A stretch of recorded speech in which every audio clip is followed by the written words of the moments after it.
कई लोग कहते हैं कि नमाज में ध्यान नहीं रहता। जब हम नमाज में खड़े होते हैं तो पूरी दुनिया के ख्याल हमारे दिमाग में आ जाते हैं। क्या आपने कभी सोचा है कि ये ख्याल नमाज की हालत में ही क्यों आते हैं और बाकी समय क्यों नहीं आते? इसका कारण यह है कि शैतान कभी नहीं चाहता कि बंदा अपने अल्लाह के पास जाए, अल्लाह की रहमत के पास जाए, अल्लाह का प्यारा बंदा बने। यह शैतान कभी नहीं चाहता। अब उन कई तरीकों में से एक तरीका है नमाज। जब बंदा नमाज में खड़ा होता है तो वह अल्लाह की रहमत के बहुत करीब चला जाता है, बहुत करीब चला जाता है, बहुत करीब चला जाता है। जैसे कि नबी जी ने फरमाया है, जब बंदा नमाज में सजदे में जाता है तो उसका माथा ज़मीन पर नहीं लगता, बल्कि अल्लाह पाक की कुदरती रहमत के दरबार में लगता है।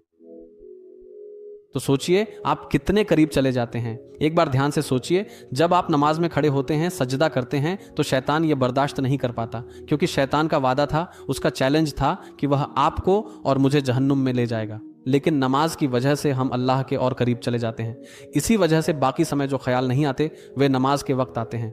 क्या आप जानते हैं नमाज के वक्त जो ख्याल आते हैं वे क्यों आते हैं? शैतान हमें महसूस कराना चाहता है। नमाज के दौरान अलग अलग ख्याल आना, यह सोचना कि यह नमाज अल्लाह कबूल करेगा या नहीं, अल्लाह को यह नमाज पसंद आएगी या नहीं, ऐसी नमाज अल्लाह को पसंद नहीं आती, मत पढ़ो मत पढ़ो। फिर यह ख्याल आता है कि नमाज में ध्यान नहीं है, तो नमाज पढ़ने की क्या ज़रूरत है। ऐसे ख्याल आते हैं ताकि हम नमाज से दूर हो जाए, लेकिन नमाज का हुक्म देने वाला अल्लाह है।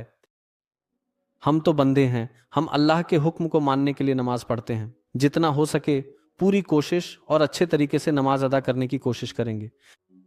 कबूल होगी या नहीं यह हमारे देखने की बात नहीं है, यह अल्लाह पाक की मर्जी है। चाहे ध्यान हो या ना हो, नमाज छोड़ी नहीं जा सकती। चाहे ध्यान आए या ना आए, नमाज छोड़ी नहीं जा सकती। इतना आप समझ पा रहे हैं, यह और कोई नहीं। और शैतान क्यों बीच में आता है? ताकि आप अल्लाह की रहमत के करीब ना जा सकें।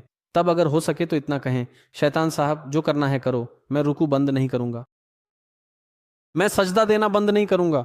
जितना तुम मुझे सताओगे उतना ही मैं नमाज को और लंबा कर दूंगा। पहले तो जल्दी जल्दी सूरा फातिहा पढ़ता था, आज वह नहीं करूंगा। शैतान कहेगा कि जो 2 मिनट की नमाज थी अब तो देखो 10 मिनट हो गई। पहले तो 2 मिनट रहमत मिलती थी, अब तो 10 मिनट मिल रही है। अब उन्हें सताने की जरूरत नहीं है। तुम नमाज पढ़ना खत्म करो, 2 मिनट ही ठीक है। शैतान से लड़ाई करनी होगी। ऐसे में शैतान जिसे ना कहेगा, आपको और मुझे उसे हाँ कहकर दिखाना होगा। शैतान चाहेगा कि आप और मैं अल्लाह के दरबार में झुके नहीं। जब भी सुबहान अल्लाह रब्बुल आलमीन पढ़ते समय इस तरह की डिस्टर्बेंस आए तो एक बात याद रखें, धीरे धीरे पढ़ना शुरू करें, थोड़ा समय दें, थोड़ा समय दें। आप देखेंगे कि शैतान धीरे धीरे दूर हो जाएगा।